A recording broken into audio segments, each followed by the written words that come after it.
Nora Bennett learned exactly what kind of man she worked for on a Tuesday, through a door left an inch open.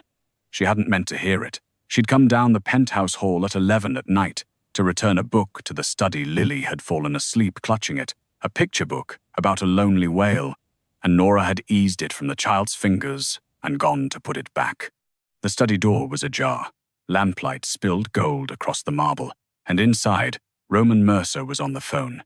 She'd heard him on the phone before, curt, bored, the voice of a man for whom most conversations were attacks on his time.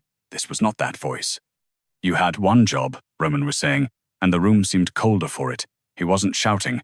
That was the thing Nora would remember. There was no heat in it at all. "I gave you a name and a window and my patience, and you spent all three. Now tell me why I shouldn't consider that a message about where your loyalties actually sit." A pause. She could hear a man's voice on the other end, fast and thin and pleading, though not the words. "No." Roman said it the way other people closed a door. "You misunderstand. I'm not asking you to fix it. I'm telling you that by Thursday, it will be fixed, and then you and I are going to have a very quiet conversation about the difference between a man who works for me and a man who works me. Do you understand the difference, Danny?" Another pause. "I don't think you do. I think by Thursday you will." He hung up. He set the phone down on the desk without a sound. And Nora, frozen in the hallway with a picture book about a lonely whale pressed to her chest, watched through that 1 inch of open door as the most powerful man she had ever met stood alone in the lamplight, perfectly still, and rubbed 2 fingers along his jaw with the mild, tired distaste of a man scraping something off his shoe. Whatever fixed by Thursday meant, she understood, in the cold drop of her stomach, that a person had just stopped having a future. She went back down the hall very quietly and did not sleep well, and in the morning, when Roman said good morning to her in the kitchen in his ordinary voice, over ordinary coffee, while Lily ate ordinary toast, Nora looked at his hands and thought, "Those are the same hands." And she made herself smile, because she needed this job, and because a 6-year-old was watching, and because she had learned very early in this house not to ask what Roman Mercer did. She told herself for 4 months that not asking was the same as not knowing. The door left an inch open had ended that. So when he came to her 3 nights later, at 9 in the evening, in the kitchen, with the calm of a man ordering coffee, and said, "I need you for the weekend," Nora already knew she was being asked to walk deeper into something she should have been running from. She just didn't yet know she'd say yes anyway. "I need a woman on my arm," Roman said. "My brother is getting married Saturday, on the lake. The whole family will be there, my grandmother, my aunts, every cousin with a daughter they've been trying to marry me to since I was 22. I needed to stop." He crossed the marble floor with that unhurried certainty she now understood differently than she had a week ago. $15,000. 2 days. You stand beside me. You smile. You stay quiet. That's all I require. Nora set down the mug she'd been drying. Her heart was going too fast. $15,000, her mother's medical bills, her sister's tuition, the account that hovered near zero every 3rd week. It was not money to her. It was air. But she made herself say it. "I heard you. On the phone, Tuesday." Roman went still. Not surprised, men like him were never surprised, but reassessing, recalculating, his grey eyes moving over her like she was a variable that had shifted. "Did you?" he said. "Not a question. You said something would be fixed by Thursday." Her voice didn't shake, which she was proud of. "I'm not stupid, Mr. Mercer. I've worked here 4 months. I don't ask what you do because I need the paycheck and because there's a little girl asleep down that hall who's already lost everything. But don't stand there and offer me $15,000 to smile and stay quiet like I don't know I'd be smiling next to." She stopped. "Say it," he said quietly. "Next to something dangerous." For a long moment he didn't answer. The pendant lights carved his face into hard planes and shadow. And then he did something she didn't expect. He told her a piece of the truth. The man on the phone was skimming from people I'm responsible for. Elderly people, mostly. He thought I wouldn't notice because they're the kind of people no one notices. His jaw tightened, almost imperceptibly. I noticed. "It's handled." "Not the way you're imagining. I don't leave bodies, Nora. That's amateur work. It's expensive and it brings attention and it's beneath me. He's finished. He'll never work in this city again, and he'll spend the rest of his life understanding exactly why." That's what fixed means. His eyes held hers. I'm not going to pretend I'm a good man. I'm telling you I'm a precise one. There's a difference. And after 4 months in my house, you're owed at least that. It was, she would realize later, the first honest thing he had ever said to her. Why me? She asked. For the weekend. You could hire anyone, some actress, someone who'd actually stay quiet. And there it was, the flicker. There and gone, quick as a match struck in a dark room. She'd seen it once or twice before and never caught it. This time she did. Because you're here, he said. Because you need the money. He was lying. She didn't know about what yet, but she'd spent a week listening to the difference between his honest stillness and his lying stillness. And this was the second kind. That's not the whole reason, she said.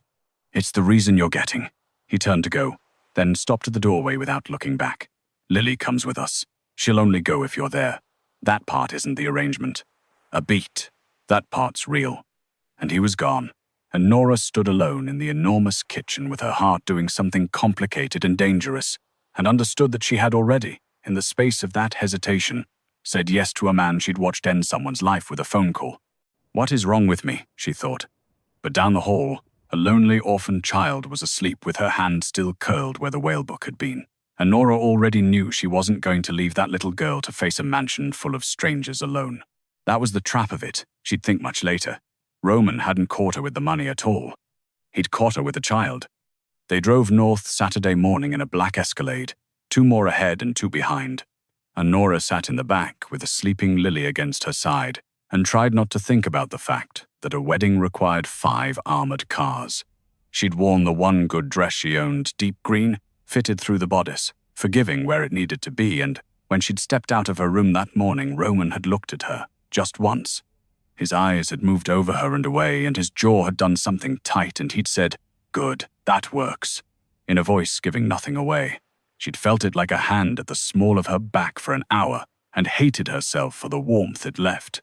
He killed a man's whole future with a phone call, she reminded herself. You watched him not care.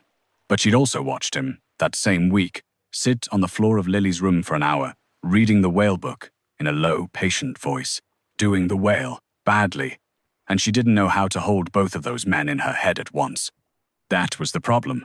That was the whole problem. Rules, Roman said now, 20 minutes out, not looking up from a phone that never stopped lighting. You met me 3 months ago. A charity gala. We kept it private because of my work. My grandmother's name is Rosa. Do not let her get you alone. Why?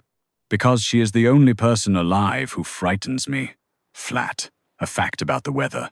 Nora almost laughed before she realized he wasn't joking. The estate rose out of the trees like a dream a lonely person might have. White stone, endless glass, all of Lake Michigan spread silver behind it, a striped tent already glowing on the lawn, beautiful, cold, and guarded, she noticed now with her new eyes, by men at every entrance who watched the tree line far more than the guests. On the front steps, in black lace despite the summer warmth, stood a tiny, fierce old woman with Roman's exact grey eyes. She watched the car doors open, watched her grandson step out, hard and remote, watched the curvy nanny climb out after him with a sleeping child in her arms. And Nora, meeting those ancient, knowing eyes across 40 feet of lawn, understood with a cold certainty that this woman had seen through the entire arrangement before the car stopped moving. Do not let her get you alone. Too late. For 2 hours, Nora did exactly as she'd been told. Stood beside him, smiled, stayed quiet, let his hand rest at her back, warm, heavy, deliberately possessive whenever an aunt drifted near with a matchmaking gleam, and let the family draw its conclusions. It might have held the staying quiet, except that midway through the reception, a 7-year-old named Marco, cousin to the bride, tried to sneak a 3rd slice of cake, dropped the whole plate down the front of his little suit, and burst into the silent, horrified tears of a child certain he's about to be in enormous trouble in front of 100 adults. And Nora Bennett could no more ignore a crying child than stop her own heartbeat. She was on her knees in the grass beside him before she remembered she was meant to be invisible. Okay, she said, low and warm, putting her own body between him and the crowd. Okay, you want to know a secret? You want to know how many things I have spilled down the front of a nice outfit? She started ticking them off. Red wine at a christening. an entire gravy boat. Once, and this was true, God help her, a whole birthday cake, face first, at her own party, at the age of 9, in front of everyone she'd ever met. By the gravy boat, Marco had stopped crying. By the birthday cake, he had the hiccups from laughing. And 3 other children had drifted over to hear about the disaster, and Nora was pulling frosting off his lapel with a napkin and narrating it like the funniest tragedy in the world. She didn't notice the tent had gone a little quiet. She didn't notice the strict aunts had stopped whispering behind their glasses. She didn't notice Rosa Mercer, 40 feet off, watching with sharp, bright eyes. And she absolutely did not notice Roman.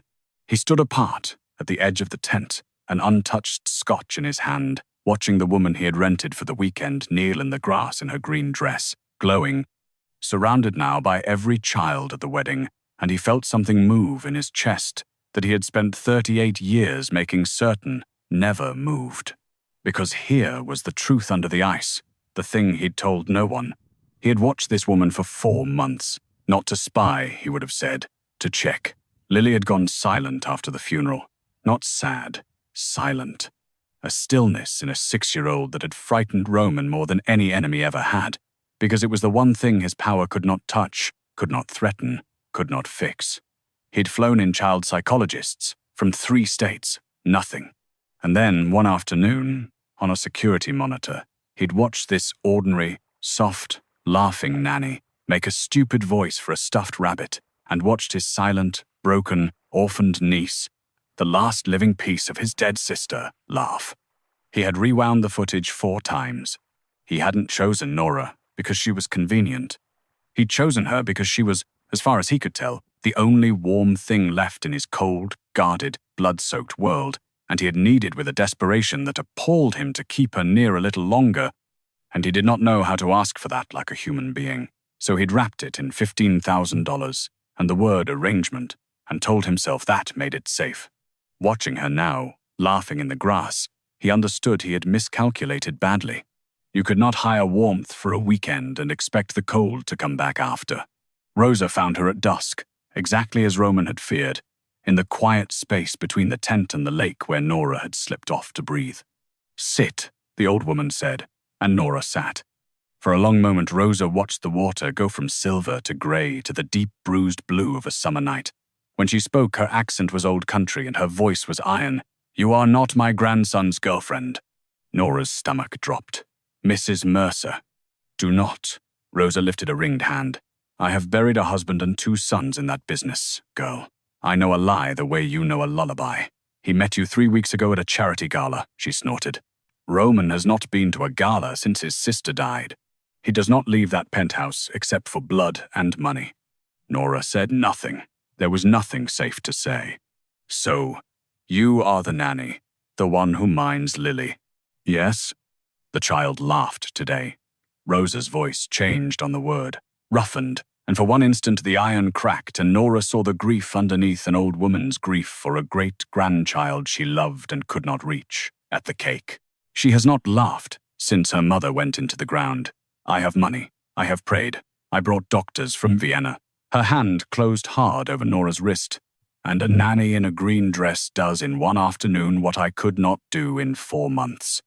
Nora's eyes were burning. "She's a wonderful little girl. She just needed—" "She needed you." Rosa's grip tightened.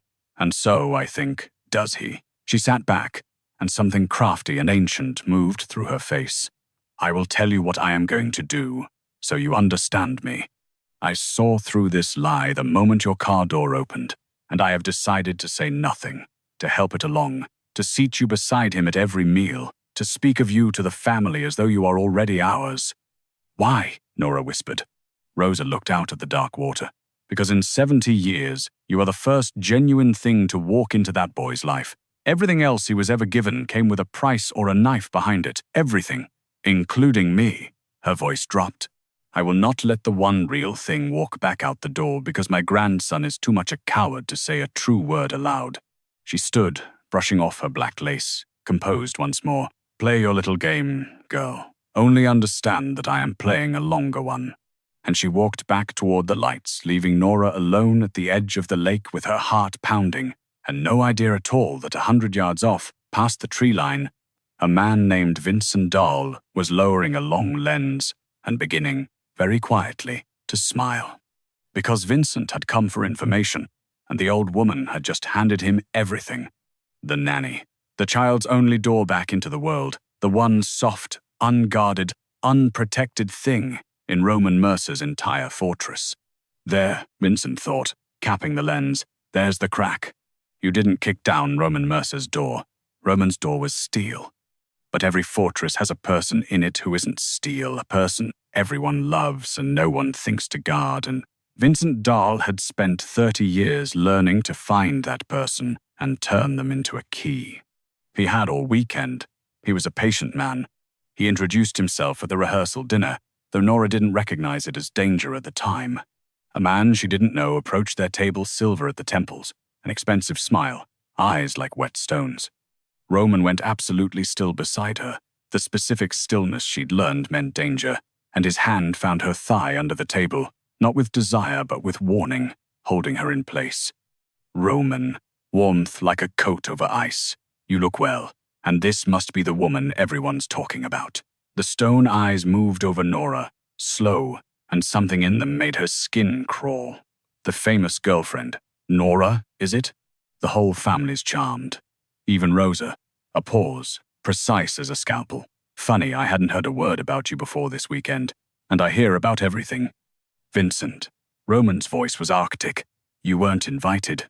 Family's family. Your brother married into mine, or had you forgotten? Practically related now. Vincent's eyes came back to Nora and lingered, and Roman's hand went to iron on her leg. I do love a good love story. I'll be watching this one with interest. He drifted away. Roman didn't move for 10 full seconds. Then, low, without looking at her, you don't speak to that man, ever. You don't let him near Lily. If he enters a room, you take her and you leave it. Roman, who is he? Vincent Dahl. He's been trying to take what's mine for 11 years. Roman's jaw was tight. He's patient. That's what makes him dangerous. He won't come at you with a gun. He'll come at you with a smile and a favor and a reasonable-sounding request. And by the time you understand what he's building, it'll already be built. His gray eyes cut to her, and for the first time she saw real fear in them, not for himself. And he just watched me hold your leg under a table. Which means he now knows something about me I've kept hidden for 4 months. That I have something to lose. The words landed between them like a struck match. I have something to lose. He hadn't meant to say it. She watched him realize it. Watched him rebuild the ice over his face in real time, brick by brick, and watched it not quite hold. That night, Nora lay awake in a guest room down the hall from Lily, and had, at last, the conversation with herself she'd been avoiding for a week. You are falling for a criminal. She made herself say it plainly, in the dark. Not a misunderstood businessman, not a diamond-hearted rogue from a paperback. A man who ran a piece of the Chicago underworld, who ended lives with phone calls, whose good morning came from the same mouth as by Thursday it will be fixed. A man whose world had just, at a rehearsal dinner, marked her as a target. She thought about her mother, who'd raised her to be careful. She thought about her own small, safe, decent life, and how easy it would be to take the $15,000 on Sunday and walk out and never look back and stay a person who slept well at night. And then she thought about Lily. About the whale book, about a grieving man reading it badly on the floor at midnight because a child couldn't sleep, about the flicker under the ice she was never supposed to catch. He isn't only the phone call, she thought. That's the trap. If he were only the phone call, it would be easy. She didn't sleep, but somewhere near dawn she stopped pretending she was going to take the money and leave. That, she understood, was the most dangerous decision she had ever made in her life. Vincent Dahl did not kick down a door.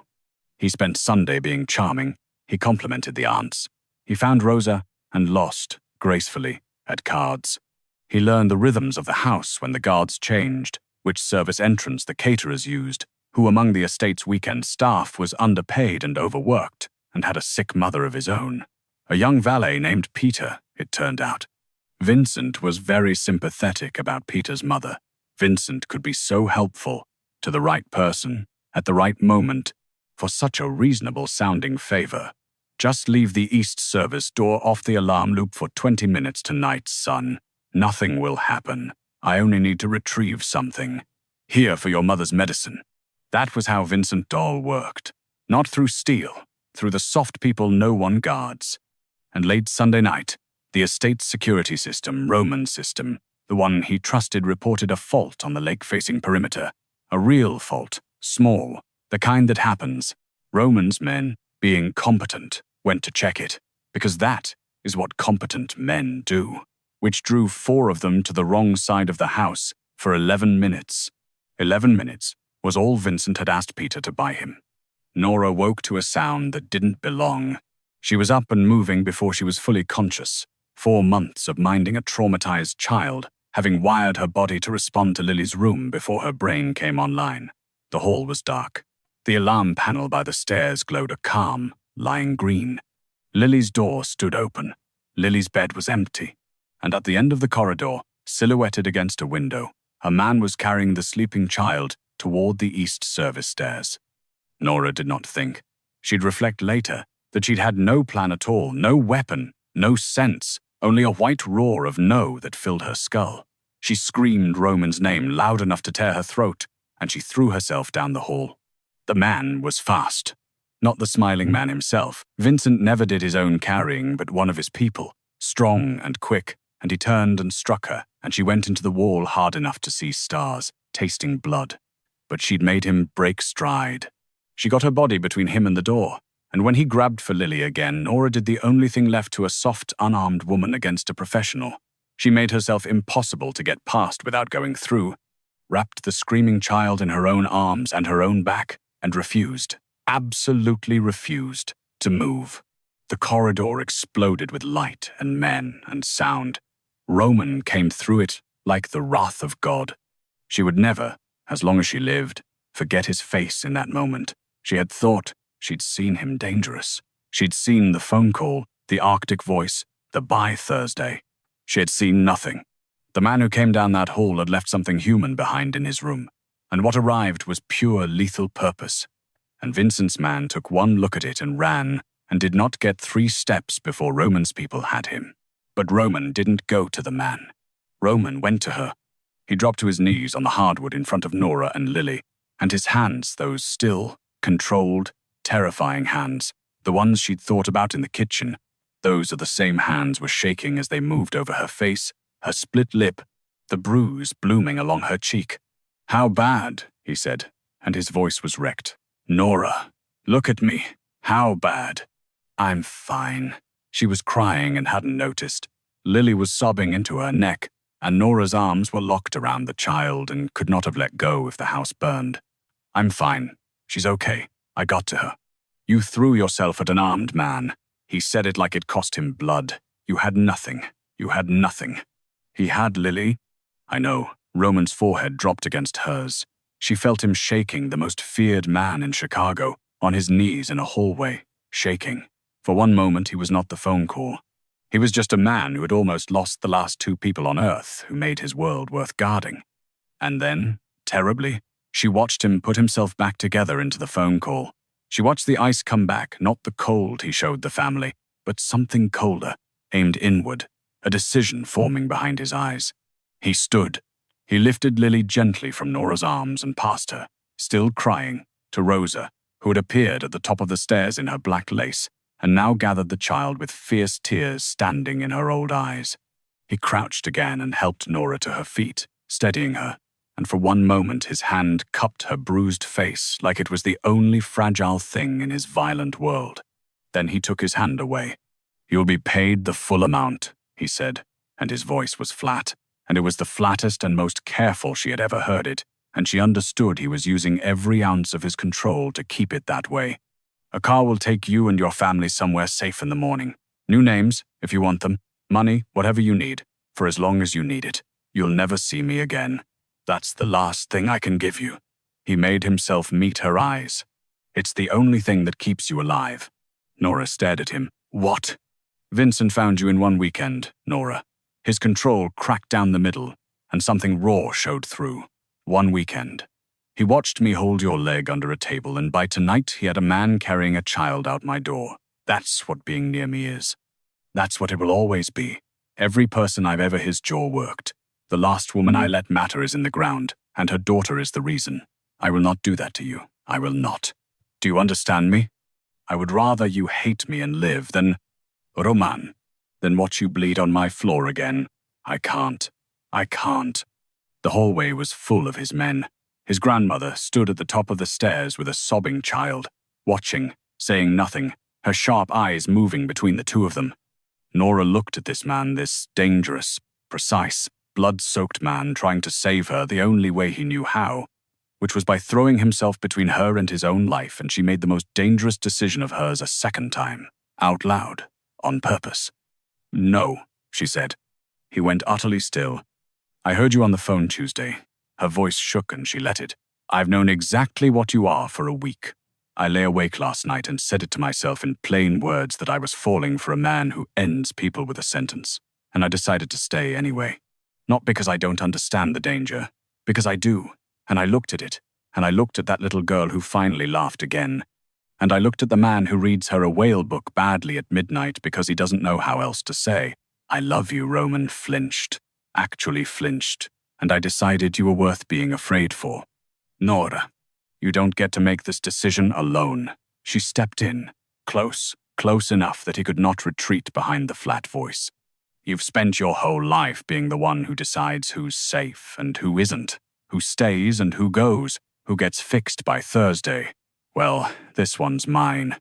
I'm a grown woman, and I looked at your whole terrible world with my eyes open, and I'm telling you her voice broke. Don't you dare send me away to keep me safe. Don't you I didn't survive throwing myself at that man tonight to be handed a fake name and driven off in the morning like a problem you solved. For a long moment, Roman Mercer, cold strategist, king of a blood-soaked city, a man who had never once in his life been given anything real, only things with a price or a knife behind them, could not speak. I don't know how to keep you safe, he finally said, and it came out of him like a wound opening. That's the truth I can't get past. I know how to run a war. I don't know how to keep one warm thing alive inside it. Then we learn. She took his shaking hands in her steady ones. Both of us, together. That's the deal. That's the real arrangement. And Roman made a sound she'd never heard from him, half a breath and half a break, and he pressed his forehead to hers there in the wrecked hallway, with a bruise darkening on her cheek, and his whole guarded heart finally, disastrously, completely unguarded. He didn't kiss her, not there. Not with Lily crying and his men watching and blood on the floor. He just held her face in both his ruined hands like a man who'd walked out of a desert and found water, and breathed. At the top of the stairs, Rosa Mercer held her sobbing great-grandchild, and watched, and permitted herself one small, fierce, triumphant tear. The longer game, she thought. One. Vincent Dahl had made one mistake, and it was the oldest in the world. He had reached for a man's soft place to break him and discovered too late that Roman Mercer had spent his entire life with no soft place at all, and that the one he'd finally grown was not a weakness Vincent could pull. It was a reason. What Roman did about Vincent Dahl over the following weeks, Nora was told very little of, and she learned to make her peace with the not knowing, because Roman had promised her one thing and kept it. He would never lie to her again about what he was, only spare her the details of how. She knew only the shape of it. That Vincent had built his power on being patient and unseen, on the soft people no one guarded, and that Roman, being precise, took him apart the same way, patiently, invisibly, turning Vincent's own careful network against him, one reasonable-sounding favor at a time. She knew that the young valet named Peter came forward, terrified, and told Roman everything, and that Roman, to her surprise, and to Peter's paid for the boy's mother's medicine himself and let him go, because Roman understood better than anyone how a good person gets turned into a key, and she knew that by autumn Vincent Dahl had lost everything he'd spent 30 years building, and would never again be in a position to reach for anyone's soft place, and that no one had died to accomplish it. I'm not a good man, he'd told her once, in a kitchen. I'm a precise one. She'd stopped needing him to be the first thing. She'd made her peace, eyes open, with the second. He came home to the penthouse one grey morning near the end of it, exhausted, and sat down at the kitchen island where the whole thing had begun. Nora set coffee in front of him. Down the hall, Lily's voice rose in a giggle at something on the television, a real, unguarded, 6-year-old giggle. The sound Roman had rewound 4 times on a security feed a lifetime ago, and she watched the most dangerous man in Chicago close his eyes and simply listen to it, like a man hearing water. "It's finished," he said. "The threat, all of it. You and Lily are safe." He looked up at her, and the ice was gone. She could see straight down to the bottom of him now, and the bottom of Roman Mercer was not cold at all. It was a lonely man who had waited his whole life for one warm thing to stay. "I don't know how to do this. Any of it." He gestured, helpless, at the kitchen, the sunlight, her, the giggle down the hall. "This. I know how to run a war." "You'll learn." She crossed the kitchen and took his face in her hands the way he'd taken hers. "You've got time, and you've got both of us watching you figure it out. You still know what I am. I've known for a long time now." She kissed his forehead, then the hard line of his jaw. "I decided a long time ago. Try to keep up." They were married in the fall, on the same estate over the same silver lake, and this time nothing about it was fake. Rosa cried and pretended she wasn't. Lily carried the rings and dropped them twice and laughed both times, out loud, in front of 100 people, and half the family cried at the sound and only 3 of them fully understood why. The strict aunts, who had spent years trying to marry Roman off, wept the hardest and told everyone they'd known all along. And when Nora came down the aisle in the light coming off the water, Roman Mercer stood at the end of it in his black suit and watched her come and did not bother, this time, to hide his face. Because he had learned, finally, the thing that had taken him 38 years and one curvy nanny in a green dress, that the thing he was so terrified of losing was the only thing worth being seen wanting. He'd hired her to stand beside him and stay silent for one weekend. She'd stayed for the rest of his life and never once stopped talking, and it was the best sound in his dangerous, guarded, finally warm world. He'd hired her to stand beside him and stay silent for one weekend, and in the end, it was her voice, refusing to leave, that saved him from the cold he'd mistaken for safety his whole life. That's the quiet truth underneath all of it. The things worth keeping can never be bought or guarded into staying. They can only be chosen, out loud, by someone brave enough to look at your whole dangerous world and stay anyway. If Roman and Nora earned a place in your heart tonight, leave a like, so this story finds the next person who needs it. Subscribe to stay for the Mercer Brothers story, and share it with someone who believes love should be chosen with open eyes. And tell me, if you loved someone dangerous, would you protect them by leaving or by refusing to?